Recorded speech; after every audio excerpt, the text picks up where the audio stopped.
Good afternoon, everyone. Wonderful. My name is Mike Meth. I have the privilege of being the Dean of the Library. I also have the privilege of being the interim Dean of the College of Information, Data, and Society right now. So like many of you, I'm wearing many, many hats. But mostly it is my pleasure to welcome you today to the Politics and Progress in the South Bay opening event. This event is something that comes out of an idea that Craig shared with me almost a year ago now, I think, talking about the election coming up. Perhaps some of you are aware that something's happening in a couple of months.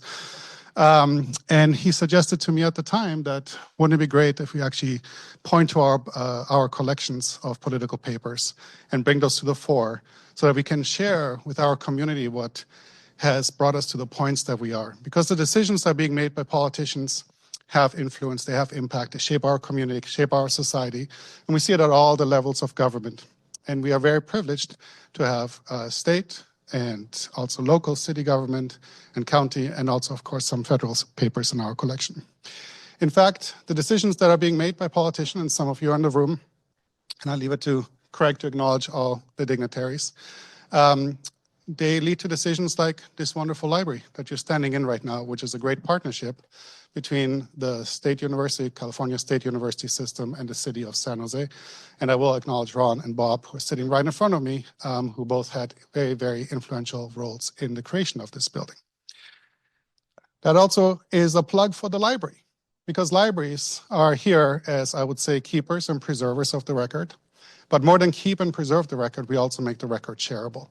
And so when students of this generation or future generations want to come back and they want to understand why and how we got to where we are, how Silicon Valley was shaped, how the Bay Area was shaped, how we got to be the place that we all live in right now, with all of its wonderful, glorious things and also with all of its faults that we're trying to address on a daily basis, it is the decisions that are made at the different councils of elected politicians that often get us to where we are. And so here is the place where you can come and you can research that. And unlike some of the other repositories that exist in the world, ours is a permanent repository, and we do our best to digitize it and make the collections accessible. So with that, I think we will today highlight 11 different politicians, or 11 different collections of different politicians. And we're very excited to have the trust of you that you've put into this library and into this organization to put your papers here. I will quickly go to the next slide because I think I actually did things in a reverse order. I was supposed to do the land acknowledgement first, but I didn't find it out until a few minutes ago, and I just started talking and I forgot about that. So let me pause here for a minute before I say a few more things, and then I will hand it over to Craig. So the land acknowledgement. While we gather at San Jose State University, we are gathered on the ethno-historic tribal territory of the Taminoolone, who were the direct ancestors of the lineages enrolled in the Muwekma Ohlone tribe and who were missionized into Mission Santa Clara, San Jose, and Dolores. The lands on which San Jose State University is established was and continues to be of significance to the Muwekma Ohlone tribe. We also recognize that the ancestors of the Muwekma Ohlone constructed and maintained the 3 Bay Area missions. Our campus extends to surrounding areas that held the Tupantak, a traditional roundhouse, which were once located at the historic Lope Inigo land grant Rancho Posolmi Positas de las Animas, the Little Wells of Souls, and also Marcelo, Pio, and Cristobal's land grant Rancho Ulistac, which are places of celebration and religious ceremonies, as well as nearby ancestral heritage shell mounds that served as the tribe's traditional cemetery sites and territorial monuments. San Jose State University also desires to honor the military service of the Muwekma, who have honorably served overseas during World War I, World War II, Korea, Vietnam, Desert Storm, Iraq, and who are still serving in the United States Armed Forces today. Thank you. Oh yeah, there you go. That was a slide where I was supposed to start talking. Sorry. Let me see. Oh yeah, all right. I got this. So what I want to say quickly, I think I kind of said what I want to say about the collection and about the role of libraries and also the impact. But the thing that I didn't get to say are just some words of gratitude. Thank you to Craig, the Special Collections and Archives team of the university for doing this incredible work. Thank you also to the students who do an extraordinary job supporting the work of our collection and maintaining it and making it discoverable. Thank you to all the politicians, of course, as I mentioned, who've already entrusted us. But also, as we like to encourage you, if you have any friends or former colleagues whose papers we don't yet have, or if you know anyone who was maybe adjacent to politics but has important information to share that could help with developing, I guess, a more comprehensive collection around the history of the Bay Area and especially San Jose, please do let us know.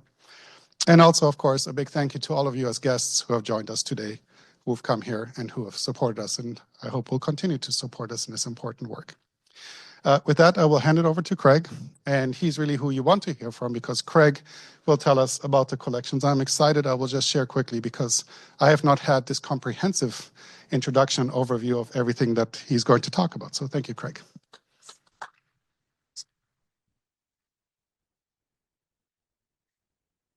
Thank you, Mike. Thank you all so very much for coming. I just want to begin by giving a shout out to my student assistants, Antonia Rock, who is here,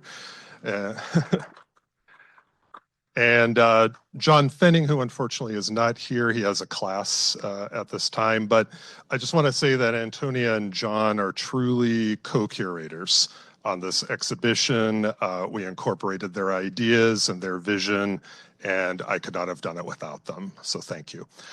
I also want to thank my indefatigable staff, Kate Steffens, Carly Lowe, Diane Malmstrom here, for their support and their suggestions, noticing things are crooked, and it was very helpful.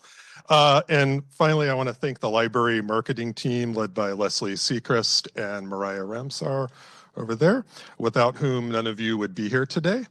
And also Melissa Chu, who reserved the room, and without her, we would not be in this nice room. We'd probably all be crammed into the Shira room up on the 5th floor. So, albeit with food there too. So I just want to say to begin, politics and progress in the South Bay, and I'll talk about this in just a second. Politics and Progress in the South Bay features 139 items. I counted them yesterday. 139 items from 13 political papers, collections, and 1 environmental justice collection. An environmental justice collection, I think, with some overlap into the political sphere. And so the emphasis is when you get this kind of exhibition, which hopefully most, if not all of you, can come up and see a little bit later today, or if you have to leave early, you can come on your own time because it'll be up through December 19th. You will see that the exhibition emphasizes breadth more than depth. So you're not going to get a deep dive into the papers of Norman Mineta, for example. Norm's collection is 400 linear feet. There's maybe 10 items there, hopefully 10 or 12 good items there.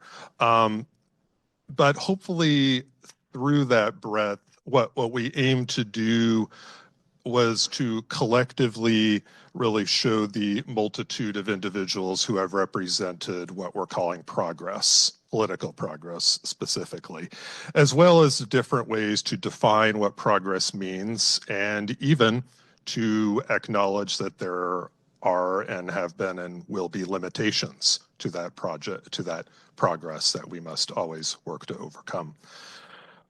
So I think a good place to start, let's start with Norm.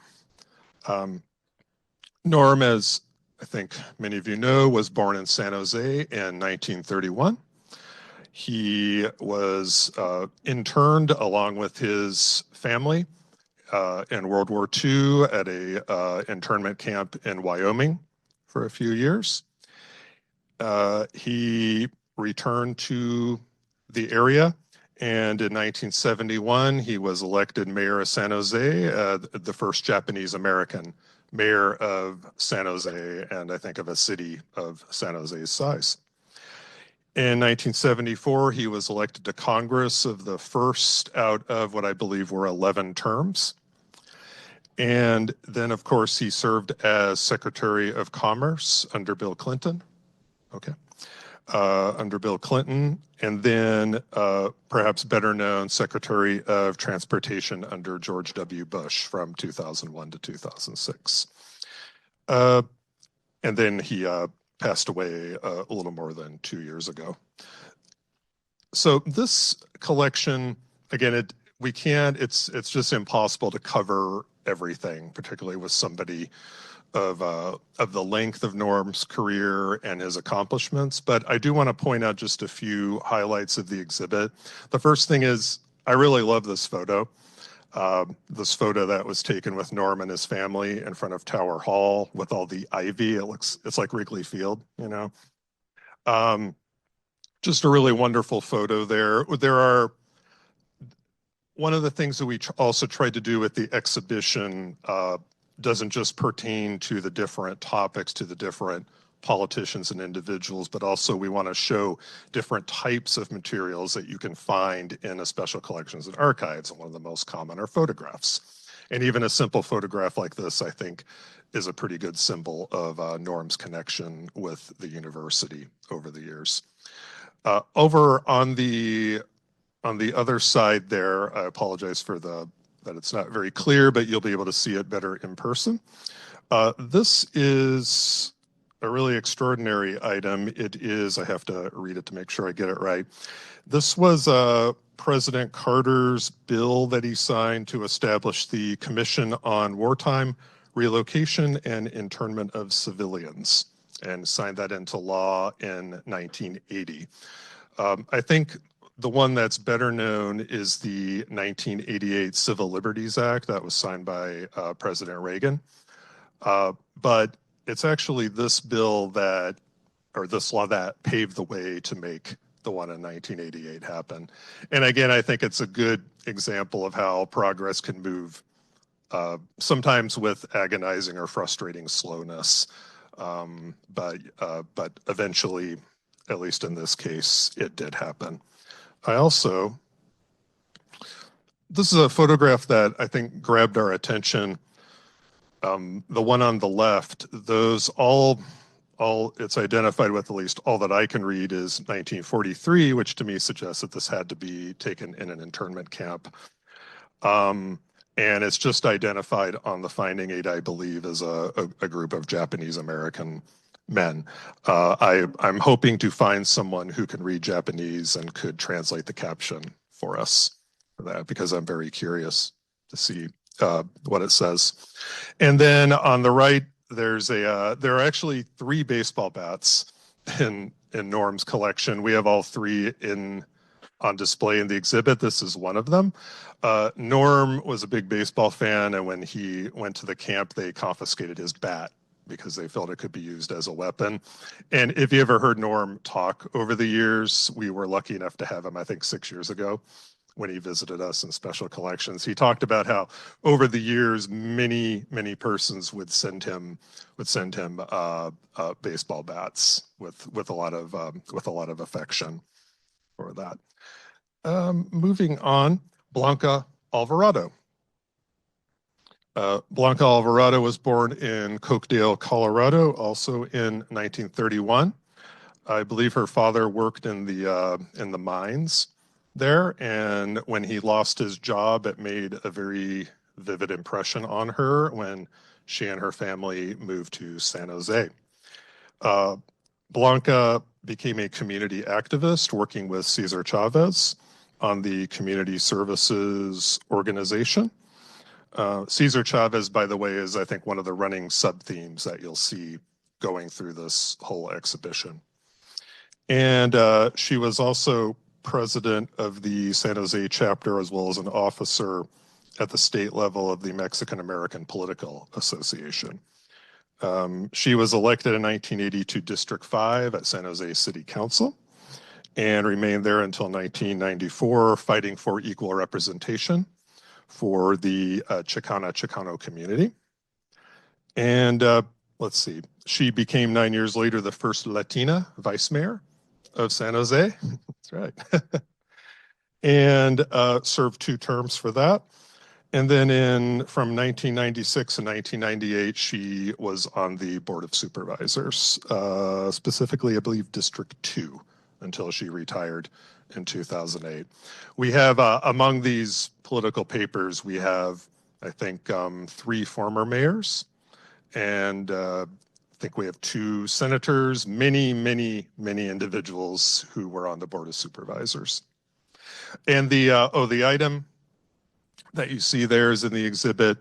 That was a special honor to Blanca Alvarado, and it was signed by 2 other individuals featured in the exhibit, Don Edwards and Norman Mineta. You'll see a lot of overlap and between a lot of the persons who are reflected in the display. And if you can't read it, I'll just read a little bit the 3rd paragraph, and that Blanca Alvarado has displayed commitment to the community with their efforts and participation, including, let's see, San Jose's adoption of housing dispersal and prevailing wage policies, the construction of the Mexican American Community Services Agency Youth Center, San Jose's first minority and women business enterprise program, and the 1994 approval of a multi-million-dollar renewal project in East San Jose. So just a tremendously important figure. Janet Gray Hayes. Janet Gray Hayes was born in Rushville, Indiana, briefly attended University of Chicago before she graduated from Indiana University, which is where I actually worked before I came here almost 7 years ago. She moved to San Jose with her husband, Kenneth, in 1956. She was elected to city council in 71. She also was vice mayor, and then she was elected mayor in 1974, the first woman elected mayor of San Jose and of a city of San Jose's size. She was won re-election in 1978, and her legacy remains her commitment to gender equality and support of women in government. Just a little factoid, I guess, in 1975, the number of women holding public office was just under 5%. In 1979, that figure had more than doubled to about 11%. And I think today it's 28% for national office and 32% for statewide offices. So Janet Gray Hayes, and I'm embarrassingly late to learn that Janet Gray is her full first name. That Hayes was her last name. Mm-hmm. And the display that you'll see has some different things. One thing that we really enjoyed was Janet Gray's campaign memorabilia. I think she probably had the most fun campaign memorabilia, probably out of everyone. There's a Frisbee in there. There's some fun bumper stickers. There's also these forget-me-nots, which were seed packets that they distributed to prospective voters with her name on it. So just a lot of really, I think, kind of fun, clever things. And Ken Yeager, who is here. Thank you for being here, Ken. Ken's collection is actually the most recent, the newest of all of our political papers, and which intersects really well with LGBTQ and the collections that we have under that subject as well. Ken, of course, earned a BA in poli-sci here at San Jose State, eventually a PhD in education at Stanford. In 1984, he founded BAMEC, the Bay Area Municipal Elections Committee, a regional organization that's self-described as a 4-county LGBTQ political action community that advocates for the civil liberties of LGBTQ individuals. Ken became the first openly gay elected political official in Santa Clara County when he served as trustee of San Jose Evergreen Community College District from 1992 to 2000. He was then elected to San Jose City Council from 2000 to 2004 and on the SCC Board of Supervisors 2006 to 2018, flying the rainbow flag over City Hall in 2001. Did I get that right? Okay, good. And Ken continues to teach poli-sci here. And in fact, just recently published, I think just last year, your new book, which is Run, My Story of LGBTQ plus Political Power, Equality, and Acceptance in Silicon Valley. So thank you for your collection, Ken. Not to embarrass you, but we're very happy to have you here. Yeah. Okay. And we have Ron Gonzalez here as well. And Ron attended De Anza College before moving on to University of Cal Santa Cruz, graduated with a degree in community studies, 1973. If I get anything wrong, just, you know, make a noise. And he became serving on Sunnyvale City Council as well as mayor of Sunnyvale, and then also on the Board of Supervisors from 1989 to 96. And then he was elected the first Latino mayor of San Jose, 1999 to 2006. While in office, Ron initiated several programs to help attract new teachers to San Jose schools, including a home purchasing assistance program. Also advocated extending Bay Area Regional Transport BART service to downtown San Jose. And this letter here, which is featured in the display, ties into that in the third paragraph, which you wrote to Rick Sawyer at the Central Labor Council. You talk about the UP corridor, in addition to being an excellent technical choice, clearly serves more workers and transportation-dependent people, including low-income and minority communities. And I would hope that labor would step forward and join the numerous groups who support the UP corridor. So yeah, thank you, Ron, and thank you for being here as well. Yeah. That's right. Dianne McKenna was a native of Pennsylvania.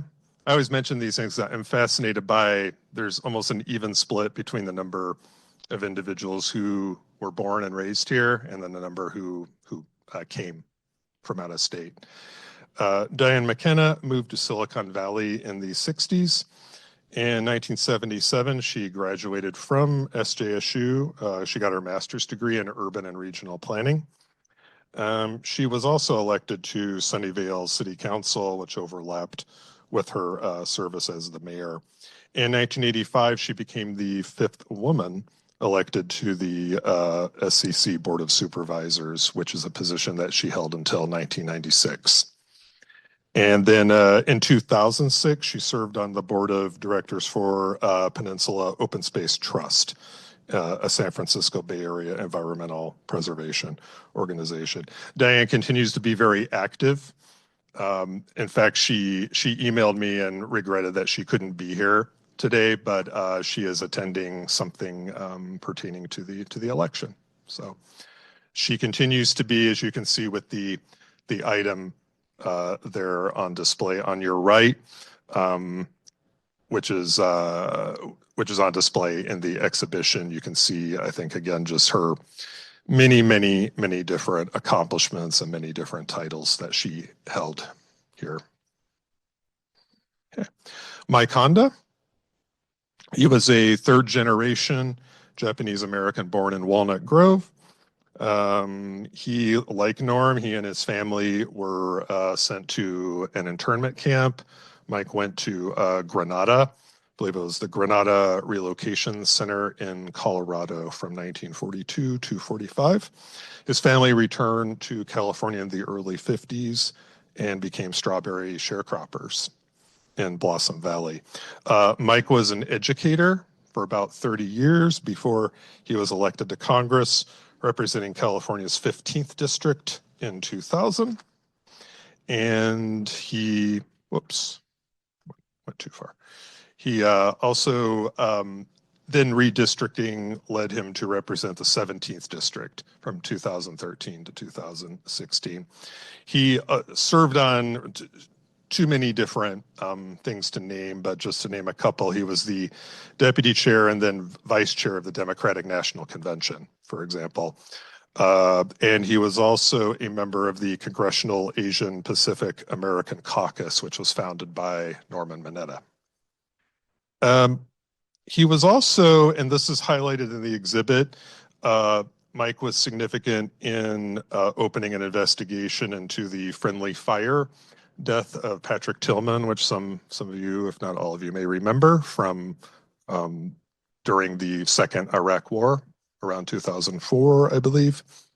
And this was an example. Some of the things on display, like Janet Gray Hayes' display, Blanca Alvarado's, in those displays, you might see a bunch of different items reflecting a bunch of different things that they may have accomplished. In the case of Mike, we actually thought we would focus on this one thing in particular, and because he was just so devoted to it, and there were some interesting archival materials in there because of that. So this was a letter that he wrote in 2007. Requesting that they hold hearings regarding the death of Patrick Tillman. Kind of similarly with Congressman Don Edwards. This is our second largest collection, about 120 cubic feet. It actually, our political papers are very popular. They tend to be Janet Gray Hayes' collection and Norm's and others. The Don Edwards, I wish it would get used more because I think it's a really significant collection from a really significant individual. He was a member of the House of Representatives from 1963 to 1995. There are photos on display of Don Edwards with John F. Kennedy. And then there was another photo of Edwards with Bill Clinton that I think reflect the arc of his career. And he had a intense dedication to civil rights and liberties. The photograph that you see there is of Don Edwards. He's flanked by Cesar Chavez and Dolores Huerta. And this photo was taken at the funeral of Juan de la Cruz, who was shot and killed while on the picket line in 1973 during the grape strike. He was a member of the United Farm Workers. And on the right side, there were a lot of materials pertaining to Don Edwards and his attempts to eventually successfully to abolish HUAC, which was the House of Un-American, I'm sorry, I'm botching that. The House of Un-American Activities Committee, I think I got it. And this went on, as you can kind of see, if you go through the collection, it went on for several years where Congressman Edwards attempted to defund HUAC, and then he attempted to eventually abolish it. And eventually it was successful in 1975, where they managed to finally abolish HUAC. So yeah, this is again kind of another example of a collection that just covers really a wide range of topics, and we thought we would kind of narrow it and tie it to really just one or two specific things, but a great collection. And Susan Hammer. Susan Hammer, who got her BA in Latin American history at Cal Berkeley. And Susan and her husband, Phil, they worked on John F. Kennedy's presidential campaign in 1960. And after his election victory, Susan worked for the Peace Corps administration, and Phil worked for the Human Rights Commission. Both of those came out of JFK's New Frontier, that it was called at the time, New Frontier reforms pertaining to both domestic and foreign policy. And they returned to San Jose in 1964. She became very active in local politics. She was also involved in just one example, the board of the San Jose Museum of Art. She served as president there. She also co-chaired the mayoral campaign, the re-election campaign of Janet Gray Hayes in 1978. And eventually, Susan Hammer successfully ran for mayor herself was mayor, served as mayor from 1991, 1999. She showed a concern for environmental issues, community development. She was also committed to economic development and served as the first woman chair on President Clinton's advisory committee on trade policy and negotiations. So we just had a few. We have some interesting items in here. I like this photo of her, her in the rain, and there's a large number. We don't have the space to collect a lot of artifacts, probably because in the past we've collected a lot of artifacts, but there are some interesting ones in the Susan Hammer collection. Yeah, and Suzanne B. Wilson. Suzanne B. Wilson, who was from Texas, she began her political career as a San Jose City Council member from 73 to 78, and she became, let's see, she was vice mayor under Janet Gray Hayes and served on the Board of Supervisors as well in District 1, 1979 to 1990. Wilson was passionate about women's rights and advancement in society. In 1979, she co-founded Walk for Women of Sparta with SJSU President Gail Fullerton, which has been a very successful fundraising over the years. This collection is pretty new also. In fact, Antonia processed it probably like the spring and summer. Yeah. Antonia processed it, and then I think this was the first case that you may have actually worked on. And when you see it, it's really great. There's a lot of fun and interesting things in there that I like. And then just kind of going through here, Rod Diridon, we all know, I think, graduated, got his master's degree from San Jose State, a Vietnam veteran. He was elected to the Board of Supervisors served there from 1975 to 1995, I think for six terms.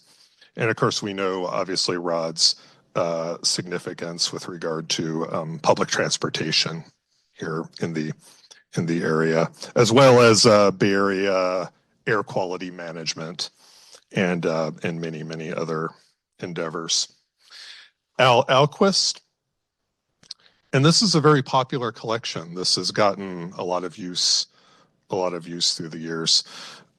He was born in Memphis, Tennessee, and he eventually moved to San Jose in 1950. In 1962, he was elected to California State Legislature, and then his real calling was from 1967 to 1996 when he served as a state senator. And he was a major advocate of environmental issues, and particularly, just to name one thing, his sponsored legislation to reform education, such as the 1969, which I think this bill reflects, was he created the Educational Opportunities Program and services for disadvantaged students, which still exists today. Jim Bell, if I'm pronouncing that right. Beal, okay. Isabel, see, they're already. I've heard at least 3 different ways. He always said Bell. Okay, I'll just call him Jim. We'll call him Jim. Jim in 1980 was the youngest person to ever serve on San Jose City Council. He was 28. And he too was on the Board of Supervisors from 1994 to 2006. From 2006 to 2020, he served as legislature for District 15 in the Assembly and Senate. And Jim, during his time in office, worked on health care reforms, transportation accessibility, affordable housing, protections for marginalized and disenfranchised groups. This is another collection. Most of these collections came before I ever got here, but this I think is another one of maybe three new collections plus several additions that have come in recent years. And then now we get to the environmental justice collection. And and I apologize in advance. I'm terrible with acronyms, so I will do my best. But the SCOSH, the Santa Clara Center for Occupational Safety and Health, and SVTC, the Silicon Valley Toxics Coalition. Did I get it? All right. And so this, and we have, by the way, in our audience, we have Ted Smith, who is the founder of SVTC, right? And Amanda Hawes, who was a co-founder of SCOSH. And that, okay. SCOSH evolved from the efforts of three women's health labor rights organizers, Amanda Robin Baker and Pat Lamborn, right? Who had come to focus on Silicon Valley's largely underrepresented working class minorities in the late 70s. And to apologize for oversimplifying several events, but SCOSH became the overarching agency for two different groups, the Occupational Safety and Health Administration, and then another acronym, PHASE, right? PHASE, what is it? You can help me, it's okay. Okay, thank you. Thank you. So that's how SCOSH came into being, and then SVTC developed from a SCOSH project into a wide-ranging independent nonprofit organization with TED, founded in 1982. And in response to the suspicion that leaks at manufacturing sites for IBM and Fairchild Electronics were causing health issues in nearby Silicon Valley homes, the SVTC is a San Jose-based research and advocacy group that promotes safe environmental practices in the high-tech industry. So we showed just a few items, kind of reflecting on some of the early days, some of the origins of these two organizations that you'll see here. I think that's TED there on the right. You'll get a better look at it in the clipping. I also want to mention that the SCOSH and SVTC records are our most used physical collection, by far. By far. The TED Sol is the most used digital collection, but SCOSH and SVTC are just used constantly. And I wish Kate Steffens, our special collections librarian, were here, because she is our resident expert on this collection. So just to kind of wrap up, I'll say that, the title of this exhibit was Politics and Progress in the South Bay. And progress, needless to say, can mean many things. It can mean political firsts, and we tried to show that in a lot of the examples that we've seen, or something new or long overdue. It can mean diversity. It can mean progressive change or political innovation. So the exhibition is designed to, I think, celebrate these things and shine a spotlight on them. But at the same time, it offers a caveat, which is progress, needless to say, is never an easy path or a straight line. There are always obstacles, if not outright threats, to challenge it or even to push it back. There's always ways also in which progress is lacking. And I'll just close by saying the way forward is just to be aware of these things, to keep moving, and to keep voting. Thank you.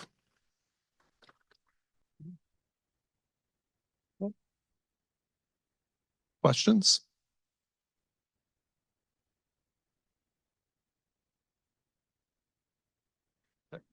Go ahead, Bob. Oh, bring the microphone.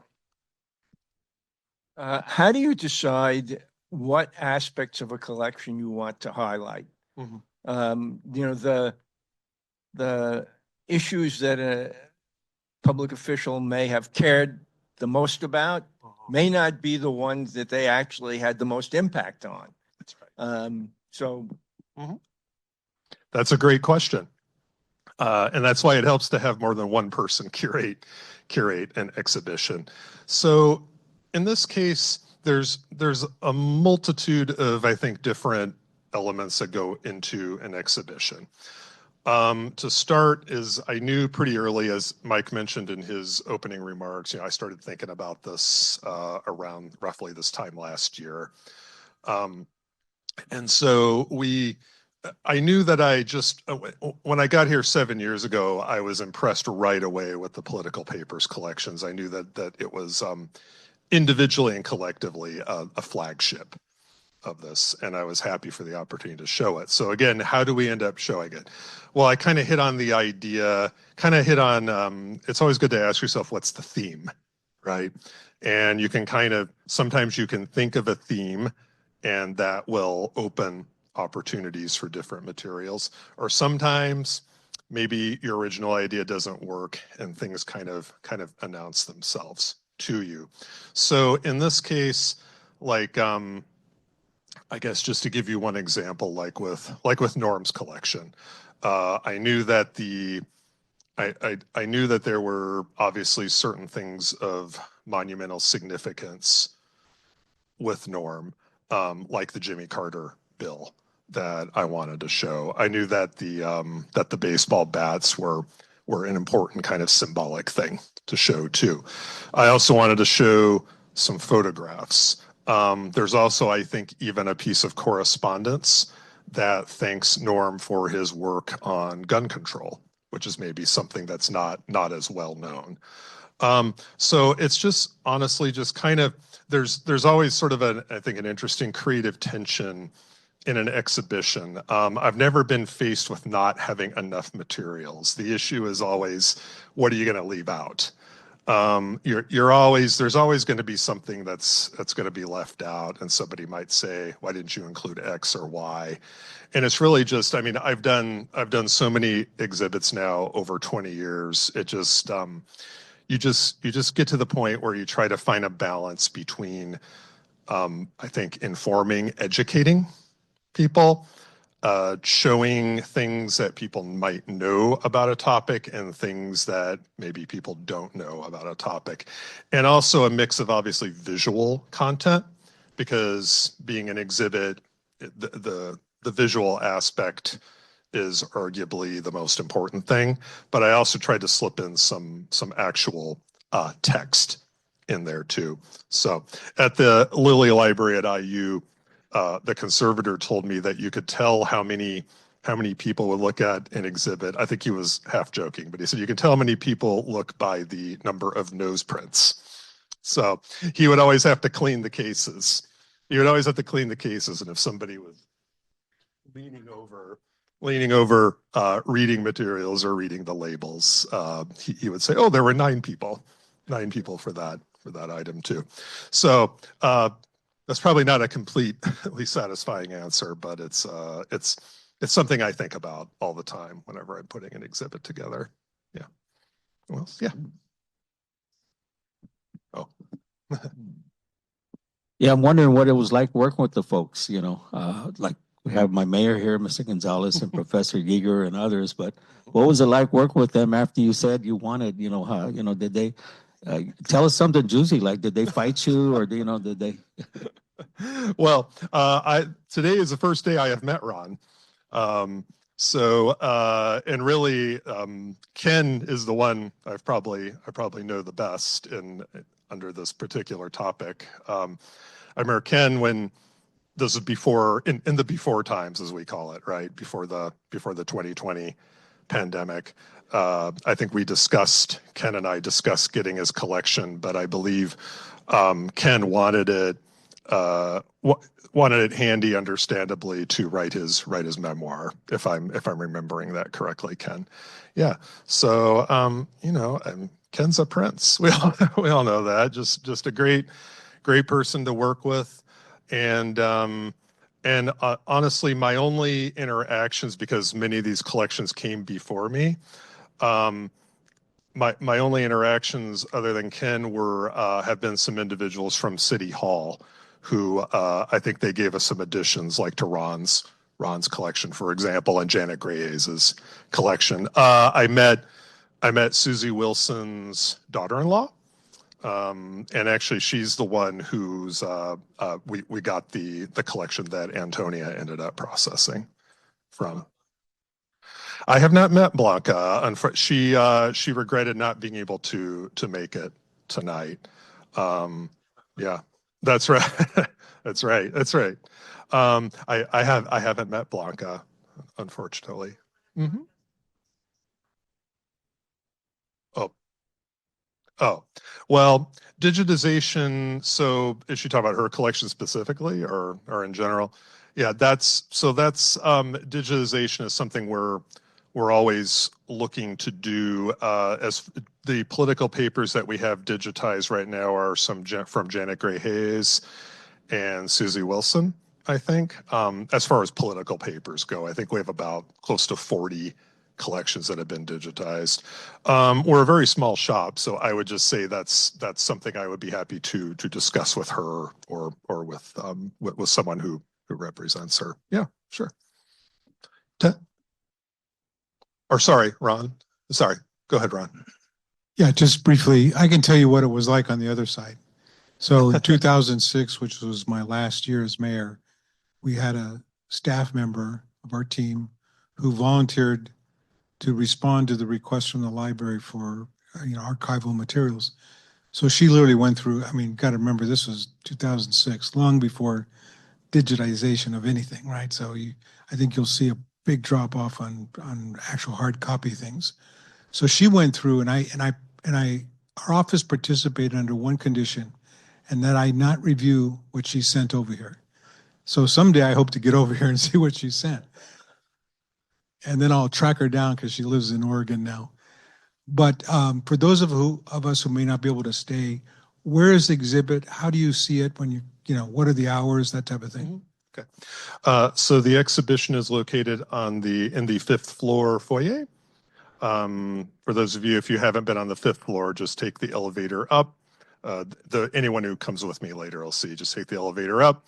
We're one of those strange places behind the big glass doors there, like the California Room, which Michael Lara is representing. California Room, Steinbeck Center, Beethoven Center, Soroso, and us. We have nothing in common other than we're all neighbors and we all get along and we're all behind the glass doors. So it's right in there. As I said, it's 139 items from 14 collections, and it's open. Those glass doors are on a timer, so it's usually I think it's usually 11 to 6 or so.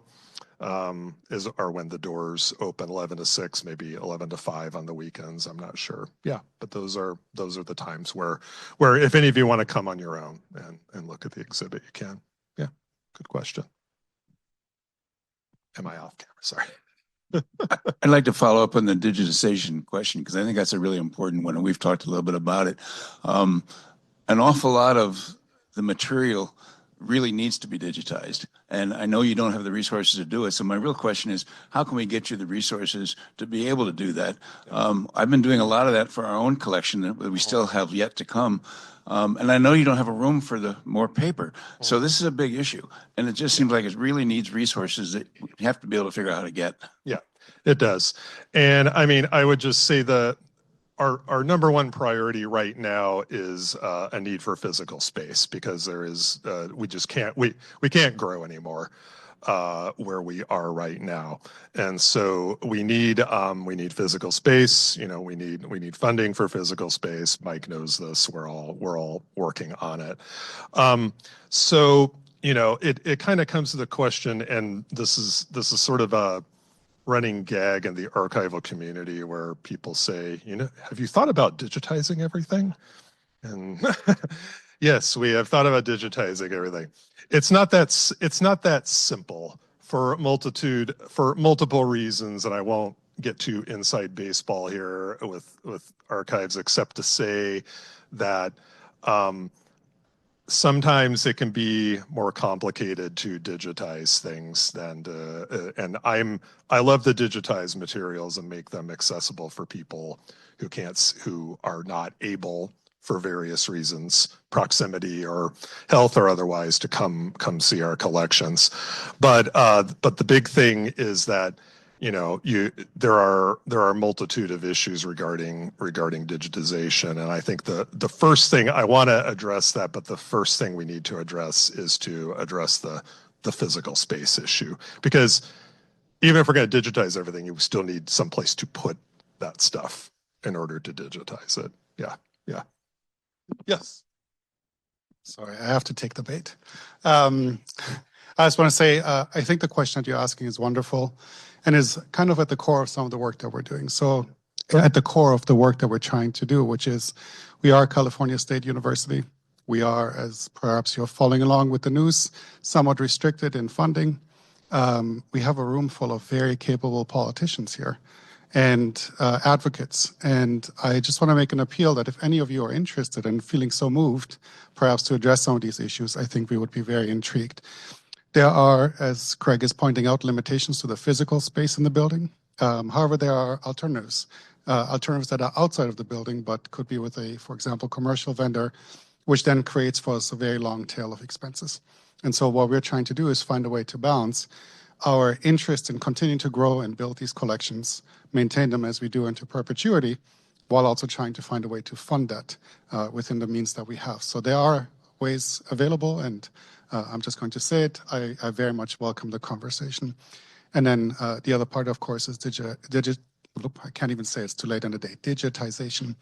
As Craig suggested, there is many components to it, but one of the components is that we can also outsource some of that work, or we can hire students, for example, or to work with Dianne and do more of that work. Again, it becomes a resource allocation question. So I welcome the conversations, as does Craig, as does Virginia in the back, if you haven't met her. And then I see there's another comment over there. All right, no, I don't want to take, I just need to jump in on this one. I couldn't resist. Let me go to Virginia first. I come back to you, Rita. Oh, you weren't? Oh, you. Hold on here. You need a mic for that. My name is Virginia Wright, and I'm the Director of Development. I work with all the folks in the library here to try and secure resources for projects that are outside the state funding. And digitization is one of those projects. And we do get funding. We are doing that. We just finished the collection for the Castellanos, or in the process of that. Are part of it. So we do that. And that was made possible in part by contributions. So that's part of what the library does. And I'd be happy to talk to you about it. Rita. Sorry, I feel like I've just stripped Craig off the mic and now I'm running it. Sorry. No, you. Afterwards. This is you right now. My name is Rita Duarte Herrera, and I became a teacher consultant for the National Geographic Society in the 1980s. What I want to say is I already have these things digitized. I have photos of Norm in Washington, D.C., working with us or honoring us in the National Geographic Society. No other congressman attended. All of them were invited. Norman Mineta was the only one who attended. I became a star thanks to him. Thank you. All right, back to you, Craig. Welcome back to our show. Any other questions?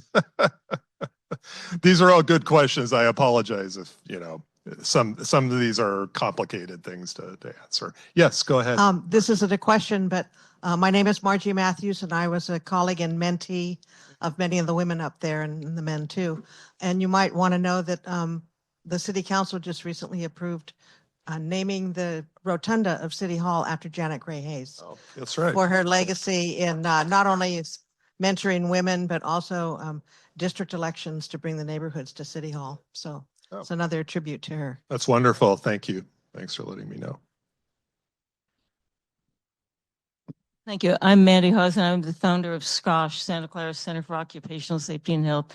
I'm so glad that our work is here, not at Stanford, because the workers are here and the harm was done here. And we fought and we will continue fighting because this industry is coming back. But it's so important that San Jose State is saving these stories, not just for the history and for the families who went through all of this, but maybe we can learn something and share this with other communities rather than see this crap happen again. Thank you. And when I'm saying that, I'm talking about people dying young of cancer. I'm talking about young women giving birth to children whose brains don't work. And there's no fix. And so special ed teachers know what that's all about. The College of Adaptive Arts knows, but it was preventable. And my theme for all of this, whenever I have an opportunity to speak to somebody who's trying to defend what happened, is, would you let your child work? Would you let your daughter work in one of these plants? The answer, we know the answer. And so trying to tell this story in a way that motivates people so we can learn from these experiences means everything. So thank you. Thank you for sharing that. Are there any other questions or any questions online, Mariah? No? Okay.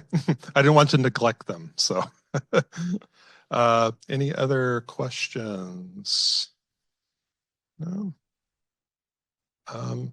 Okay, well, let me, before we kind of wrap up here, well, first of all, I do want to thank everyone who joined us on Zoom, and I'm very grateful that they were able at least to attend in that respect. I also want to plug my colleague Carly Lowe's event that is happening on Wednesday, October 16th. This is the second annual SJSU Archival Film Festival. I don't know if any of you attended it last year. It was outstanding. Carly is our university archivist, and she could not be here today. She just got back from Tuscany, so she's been. I know. She is an outstanding archivist. I should say, just to kind of clarify one thing, that we actually do not collect actual film prints because we don't have the storage for it and we don't have the climate controls. I love film, as everyone who knows me knows, but I have no experience with film. So these were about 99% of these films that Carly has came to us digitized. Already digitized. And this film festival she's doing this year ties into this event and our exhibition. So I'll let Carly can speak for herself on this much better than I can attempt. But the film festival will be on politics and progress on campus, and it will deal with films, or at least excerpts of films of maybe some of the individuals that we have seen today, and maybe some others as well, maybe some student political movements and protests and things of that nature. So it's going to be great. So I hope that you all can attend if you can. And with that, I'll just say thank you so much for joining us. Thank you for sharing. That's what I was hoping for, was to get some not just questions, which were great, but actual sharing of experiences from those of you who experienced these things. So what we're going to do now, and this being a democracy, you have a choice. So you can stay here and mingle. You can eat food. You can do those things if you like, or you can come up to the 5th floor foyer and you can see the exhibition in person. It's 5:45. We're actually kind of right on schedule here. So the foyer will be open. It closes at 6, but I will be up there until 6:30. If anyone has any questions or things like that. I'm also going to open the reading room of special collections just to see that there's an unrelated exhibit in there that's very good about history of the library, but there are also some permanent displays of political materials from Janet Gray Hayes and Don Edwards and some of the other individuals we've talked about. So with that, thank you all so very much.